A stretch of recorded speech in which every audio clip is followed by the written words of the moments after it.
Okay, that's all the time I've got. I gotta get back to playing Animal Crossing New Leaf on my Nintendo 3DS. Animal Crossing is so good. I mean, when you mention cozy games, this is the first franchise you think of. Due to circumstances in 2020, I stayed inside a lot playing Animal Crossing on my Switch 1. This game took over my life. Granted, my 2020 was filled with mostly roguelikes, which is actually where I found my love for the genre, but this was definitely up there also.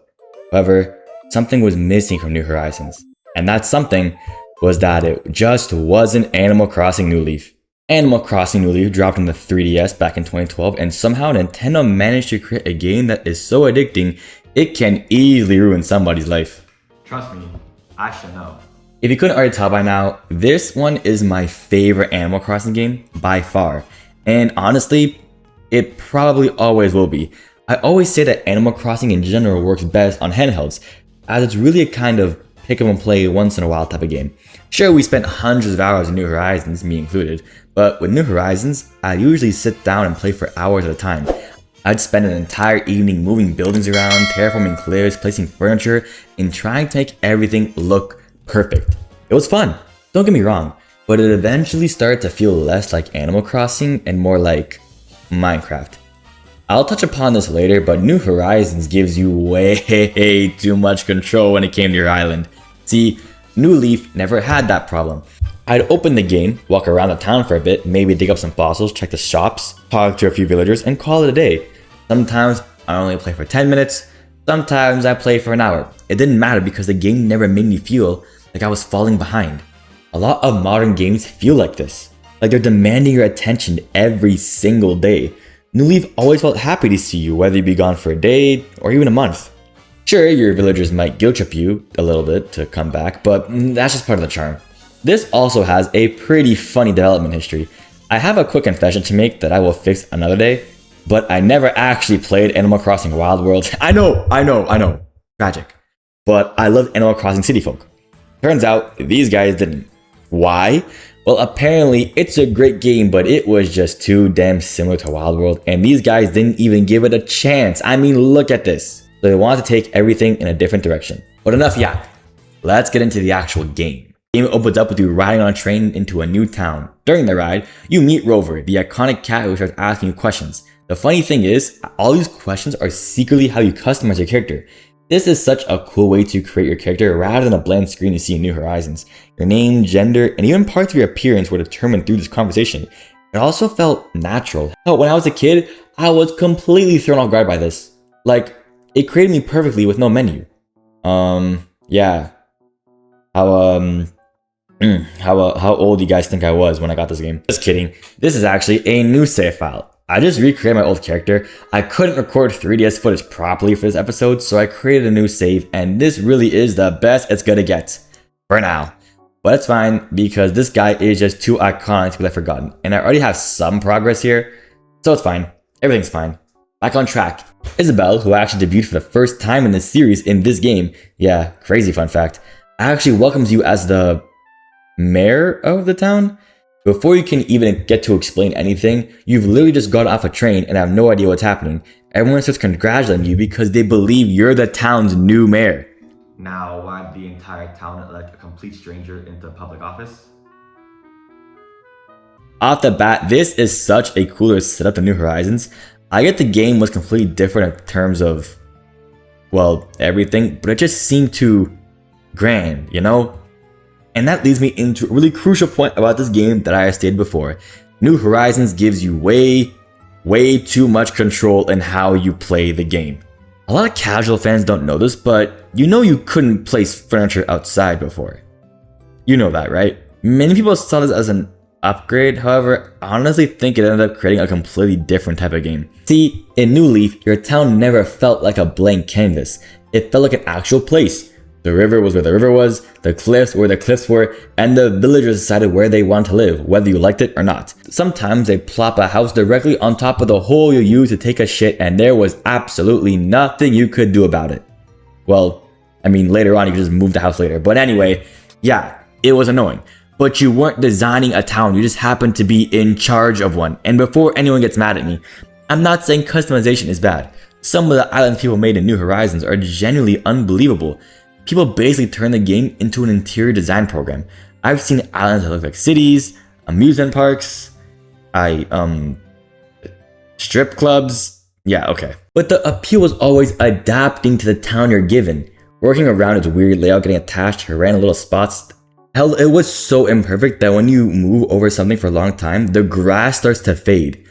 I'm not saying Animal Crossing should never change. Every series needs an evolution.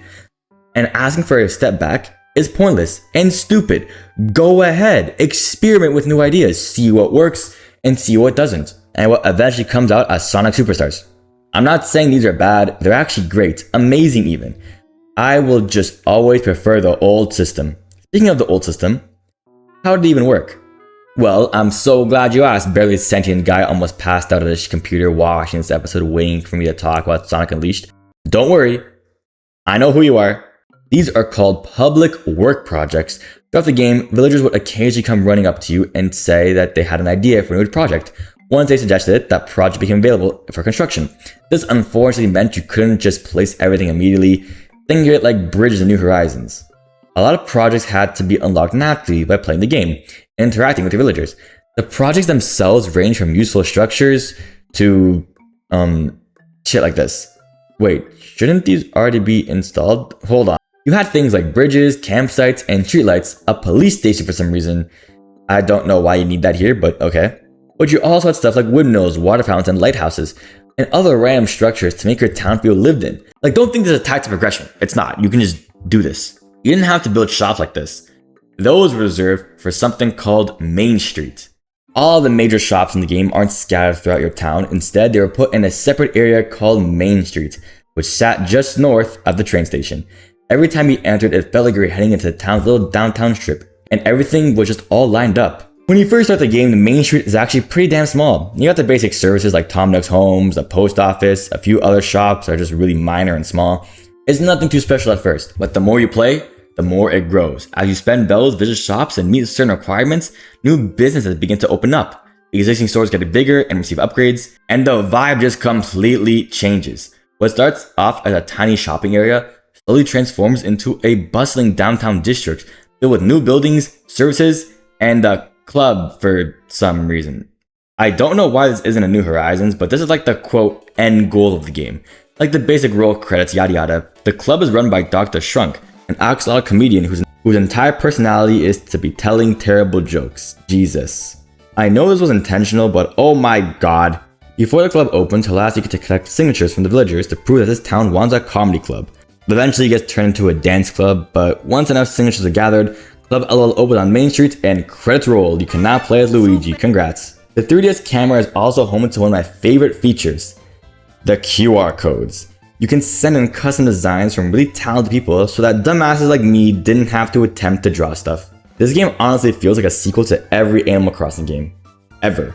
Something I like about these games is that there is a set format it follows, but there's never a sense of direction for the series. They just try new ideas. This game was my life back then. I never outright owned a 3DS when I was a kid. I really just used my cousins, but the games he didn't need anymore, he would just give to me to play.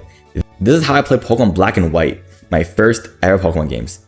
I can still remember booting it up and just get completely lost in my town. Back then, I wasn't thinking about the game design and progression systems or any of the stuff I normally talk about now. I was just playing because it was fun.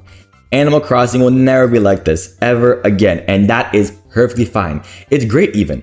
I mean, ever since Pokopia dropped, it's going to be pretty hard for new players to go back to, well, this. But the old games were still magic to me. Anyway, time to start shitting on it. This game in general is just painfully slow. Granted, I was spoiled with the games nowadays, but still, it's slow. It takes forever to do anything. It takes forever to even get started. This is my main problem with a lot of games. A fast start isn't necessary, but something short and sweet to ease you into everything is my preferred way. I mean, look at Mario Odyssey. Cutscene, capture tutorial, and you basically got it. The town customization can also be a double-edged sword at times. Earlier I talked about how the limitations are part of what makes New Leaf feel special, and I still believe that. But there are definitely times where the game feels too restrictive. You might have a perfect idea for your town, only to discover the game simply won't allow you to play something where you want to place it because fuck you, I don't know. At the end of the day, most of these negatives come from the game's age or from Nintendo leaning a little too hard into realism and long-term progression, but mostly the game's age. None of them ruin the experience, but it's definitely worth mentioning if you're looking at the game like me through a modern lens. This isn't really a negative on the game itself, but I love the badge system. It's like a wall of achievements posted up somewhere for everyone to see.